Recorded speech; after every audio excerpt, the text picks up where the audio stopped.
Bom, pessoal, esse é o exemplo 2 que a gente deu na aula, né? Em que a gente tem uma lista de compras aqui e a gente precisa fazer algumas validações de dados para criar listas suspensas aqui. Só que dessa vez, diferente do que a gente viu no exemplo anterior, a lista suspensa ela é condicionada, né? Então a gente tem algumas categorias e alguns produtos e também a gente vai colocar algumas quantidades, né? Conforme já está falando aqui no primeiro exemplo aqui, tem a observação que o banco de dados está nessa planilha aqui, ó, chamada opções. Então a gente tem o gênero de bebidas, cujos produtos são esses, carnes, grãos e frios que têm esses produtos, né? Então, o nosso objetivo aqui, basicamente, é a gente criar listas suspensas para poder mostrar primeiro a categoria. Como eu falei, vamos só conferir aqui, ó, no gerenciador de nomes, na guia fórmulas, é interessante a gente trabalhar, realmente não tem nada criado, a gente trabalhar com intervalos nomeados, facilita muito a nossa vida. Então, a gente vai selecionar aqui, ó, a matriz, né, das células A1 até D1, que está os gêneros dos produtos que vão ser cadastrados, né? E é a primeira coisa que pede aqui. Está escrito categoria, mas dá no mesmo. Vou até chamar de categoria para ficar de acordo com o que está aqui.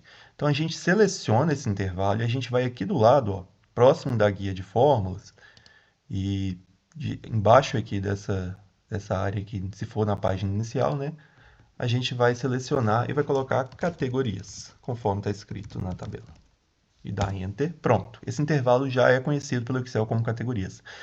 A gente precisa fazer para dar certo, e esse é o pulo do gato, é a gente fazer exatamente, nomear esse intervalo aqui, ó, de bebidas. Tem que ser exatamente o mesmo nome que já está cadastrado no intervalo que é conhecido como categorias. Por quê? Quando eu selecionar categorias, vai aparecer para mim bebidas, carnes, grãos e frios. O Excel precisa conhecer um conjunto de valores que se chama uma dessas quatro opções. Então, o suco de uva, Gatorade, chamate e por aí vai, ele precisa chamar bebidas. E aperto Enter. Da mesma forma, carnes, que são camarão, sobrecoxa de frango, etc., precisa chamar carnes. Vocês já vão entender o porquê. Grãos precisam chamar grãos.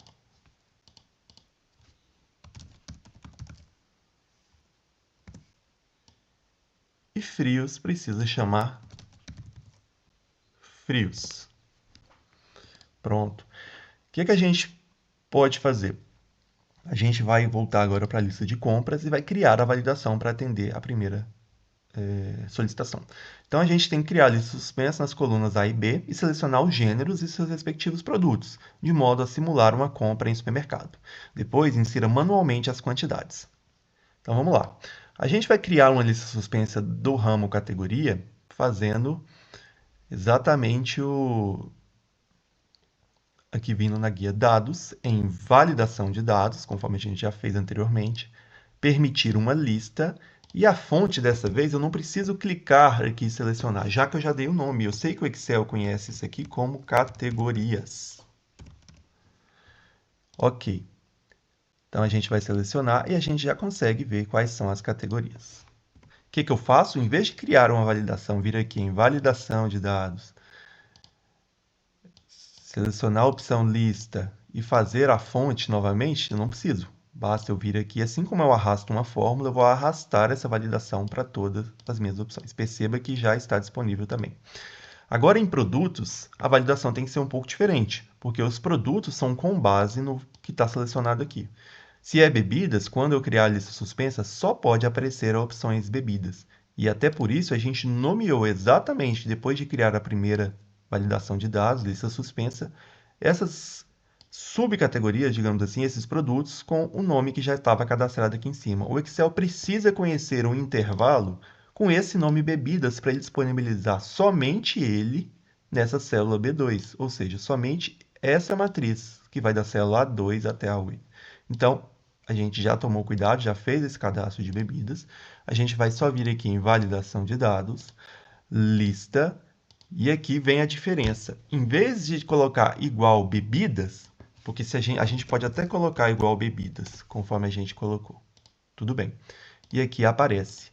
Mas, se a gente vier aqui e trocar para carnes, vamos ver se vai trazer as carnes? Não traz, porque a gente fixou isso naquele intervalo igual bebidas. E não é o que a gente quer. A gente quer que o produto apareça de acordo com a categoria. O que a gente faz? Vamos trocar a validação de dados. Vamos trocar a fonte. Nesse caso, não vai ser igual bebidas. A gente vai usar uma função nova chamada indireto. Ou seja, o Excel indiretamente vai selecionar alguém que ele conhece para poder resolver essa questão. E qual que é o caso? Ele vai pegar na lista de compras a célula A2, ou seja, indiretamente ele conhece alguém que está escrito lá. Ele conhece alguém que está escrito carnes ali. A gente já nomeou esse intervalo que está aqui dentro de opções. E a gente vai fazer isso. É somente esse o argumento da função indireto, para esse caso. A gente tem que tirar aqui o cifrão que fixa esse intervalo, porque a gente vai precisar arrastar essa validação para baixo. E se a gente deixa o cifrão, isso não seria possível. Então, a gente clica em OK.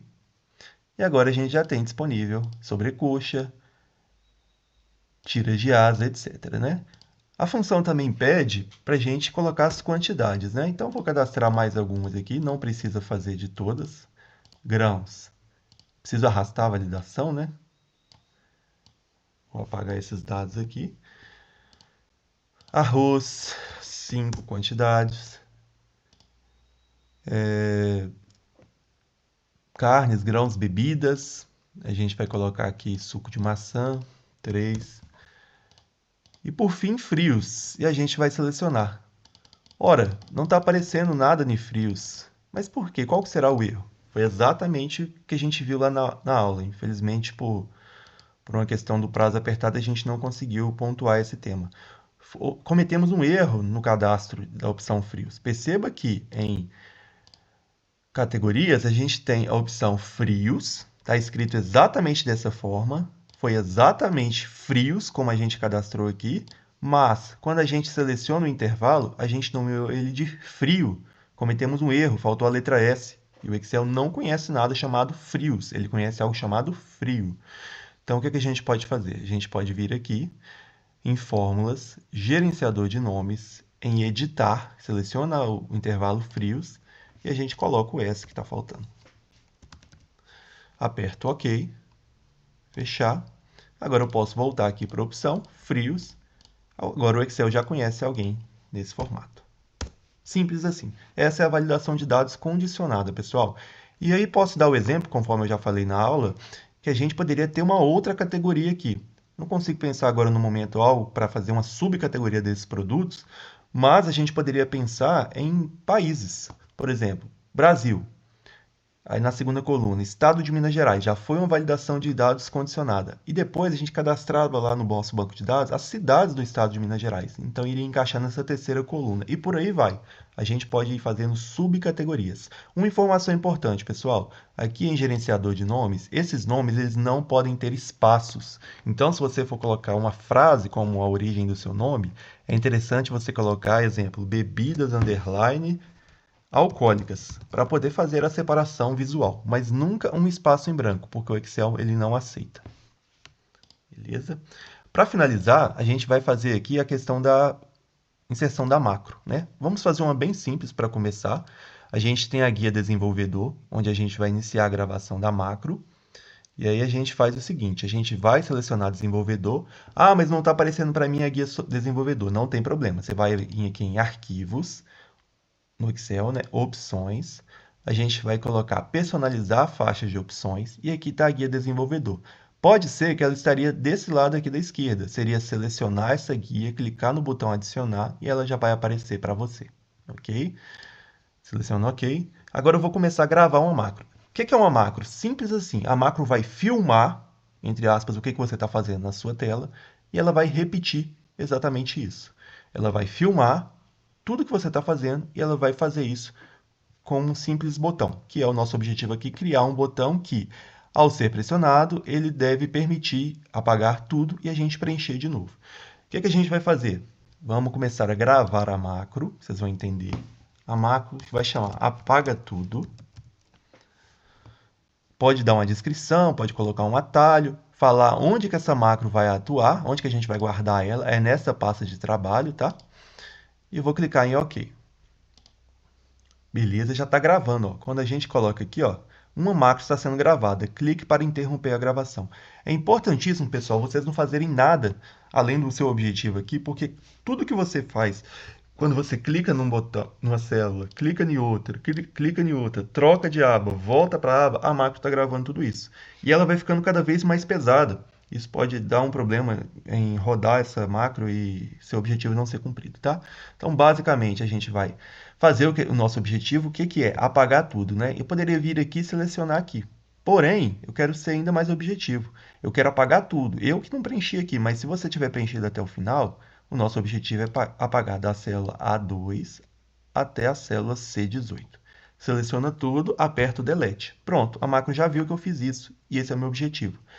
Cumpri o objetivo, vou até clicar aqui novamente, ó, para já retornar o cursor para cá, eu já poder preencher. Paro a gravação da macro, posso fechar isso daqui. E agora, o meu objetivo é criar um botão que vai associar essa macro. Posso vir aqui na guia Inserir, Ilustrações, Formas, tem várias opções. Vou criar um bem simples. Quando eu crio essa forma, já posso digitar aqui, ó, apagar tudo. Vamos supor que é o meu objetivo. Vou aqui na página inicial para formatar, seleciono aqui no meio, perfeito. Quando eu clico, não acontece nada. Vem aqui, clica com o botão direito em cima desse botão, atribuir macro, a única que está disponível é o que a gente acabou de criar. Apagar tudo, ok. Perceba que quando eu aproximo o mouse, olha, aqui está uma cruzinha, quando eu aproximo já está o ícone de clicar. Se eu clicar, não vai acontecer nada, por quê? A gente já está apagado. Então, vamos preencher algumas informações aqui. Ó, vou até puxar as mesmas informações aqui só para mostrar visualmente que apaga mesmo. Clico com o botão esquerdo e ele vai apagar tudo. Perceba que ele fez muito rápido, não deu para a gente perceber, mas ele fez todas aquelas ações. Eu cliquei numa célula, cliquei em outra, fui numa planilha, voltei para outra, mas é que ele fez de forma muito rápida. A depender da quantidade de itens que você fizer durante a gravação da macro, você pode conseguir visualizar e, como eu disse, pode até travar, dependendo se for muito pesado as ações. Então, limite-se a fazer somente o que é pedido na hora de gravar as macros, beleza? Por último, a gente precisa salvar essa planilha. Ela não pode ser salva da forma como a gente costuma salvar. Ela precisa ser uma planilha que é habilitada para macros. Então, a gente vai aqui em Arquivos, Salvar como, Procurar, e a gente vai selecionar aqui, ó, a opção do tipo Pasta de trabalho habilitada para macro do Excel. E a gente vai salvar.